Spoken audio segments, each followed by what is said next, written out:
Hey everybody, my name is Ash. I am a spoon carver from Australia. Been carving for 4 or 5 years. You might have seen some of my other videos where I'm axing out spoons or carving spoons. Recently I posted a whole lot of axe content because I've got some spoon carving workshops coming up, which means cutting out a whole heap of spoons from billets of wood. And one of the reasons why I like axing so much is you can literally turn a billet, which this is called a billet, a piece of wood here. You can turn this into a spoon with very, very few tools, one being an axe and another being a saw. So it doesn't take a whole lot of time to do either. Once you're confident, somewhere around 6 or 7 minutes I can knock out one in. And I have to do a lot for workshops, so there's been a whole heap of axe content lately. There will be some more carving content coming, but in the meantime I hope you guys enjoy my axe content with some instructions, I guess, and tips on how to do it best. So to start off with, as you'll see, I'm just trying to flatten the surface a little bit. It really doesn't make a huge amount of difference because we're going to remove most of it anyway, but what it does do is give us a bit of a flat surface to make sure that our crank, which I'll talk about shortly, is straight and not kind of twisted, and I'll explain what that looks like when I get to that. The first thing I'm going to do is grab a template so I know roughly where I want my spoon to be. I use templates a lot. I have a plastic template here that I purchased. I have made this template myself. It doesn't really matter how you do it, but everyone does it a little different. I like templates because if I don't have structure, I don't have lines that are symmetrical, I don't like the spoon. There's a lot of carvers out there who are freehanding, and there's some really amazing carvers that can freehand really well. That is not me, so I use templates. I encourage people to use templates if you are new to carving. It's one less thing that you have to focus on so that you don't actually have to put too much effort into the design, and you can put more effort into the carving and the skill process of it. So what I'm doing here is cutting in a stop cut at 1/3 of my bowl length. So the first third, and that's the reason is you want your handle to come down to that 1/3 of the way through your bowl, and then we call the crank, which is the angle change, will be the top 2/3. So I've cut that in there. The first step we need to do is remove that handle so that it goes down to the bowl. You can just remove it in bulk going this way. I don't particularly enjoy that. There's a lot of wood to move. You do have to be really careful you don't go all the way through and hit the rest of your bowl that you're going to cut out shortly. So I cut in on the sides first. That allows me to carefully remove smaller amounts of wood. So there's one. I now do this one, like that. And then I move to the middle. So now I've only got a small section up the middle to remove as opposed to the entire thing.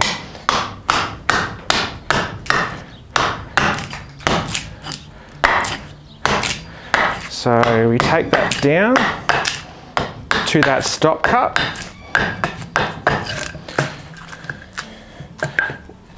Knock that out. And what we've got is a relatively flat, nice angled transition. What we do now is we turn the billet here onto the side, and what we want to do is we want to remove the rest of the bowl. That's the next step.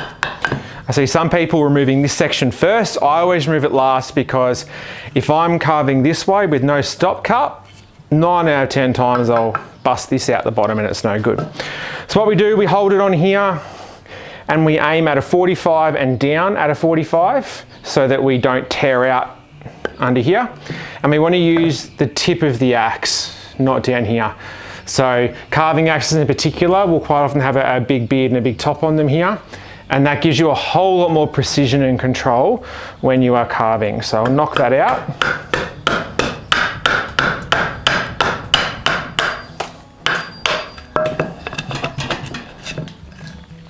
See how it needs a little bit more. You want to see if it's relatively straight all the way across.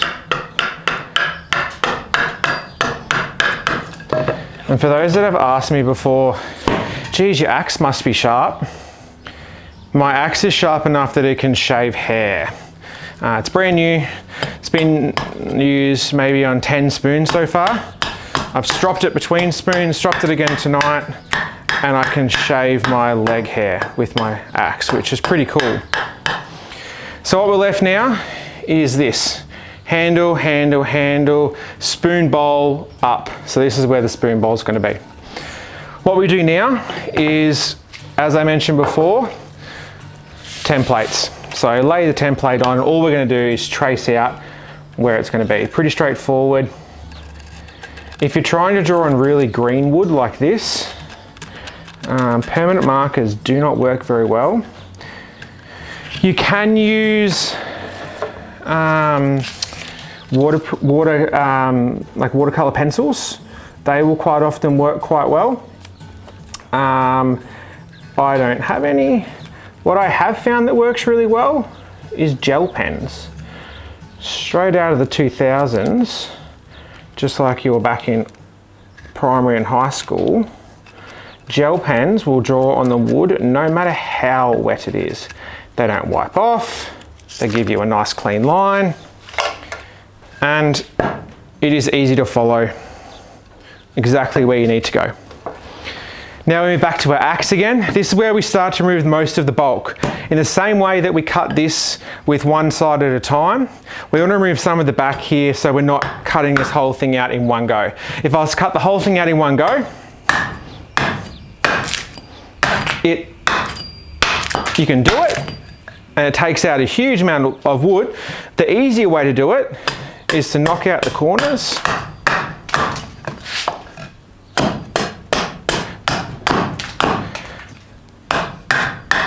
Take some bulk off the back, and now we move to here. You would have seen me before doing some relief cuts. So here, here, here, and here. What you want to do is do it all the way up each side, and then you go down and cut it out. What that does is it allows the wood to break away as you're axing, so there's not as much force having to remove the entire thing. So down here.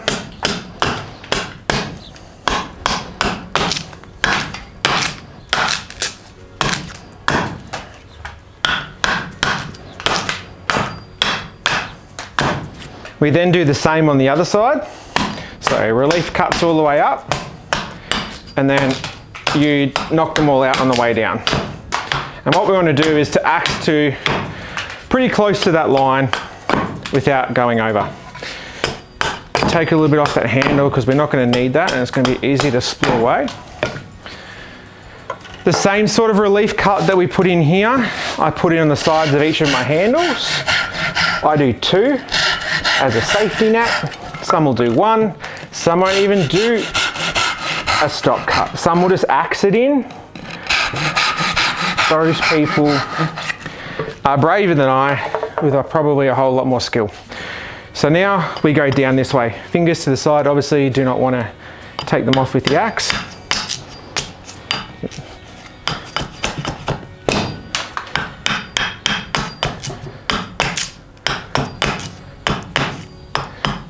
And there we go.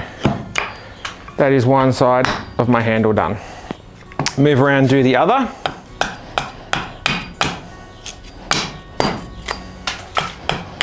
That piece broke off in one nice piece. Remove the stop cut.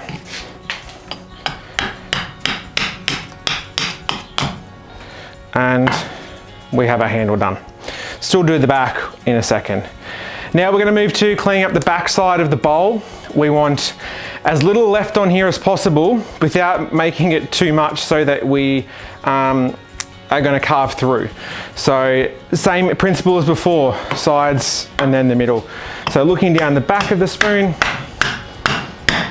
I kind of want maybe a bit less than 10 mil left on the side of my spoon all the way to the end. Same on the other side.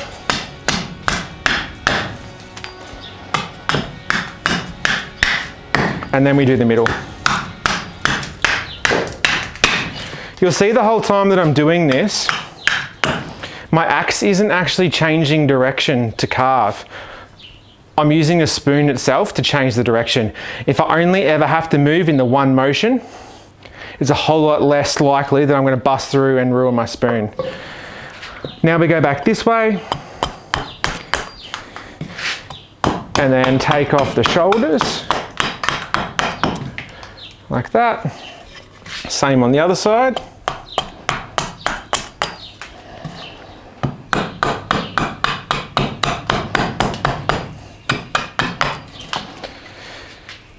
We take off the ends. Now we don't go too far across. We kind of don't go more than 2/3 of the way in any direction across the grain. All it's going to do is tear out the wood if we go too far. So we go to the other side and we go back across. Take off the back of the handle here.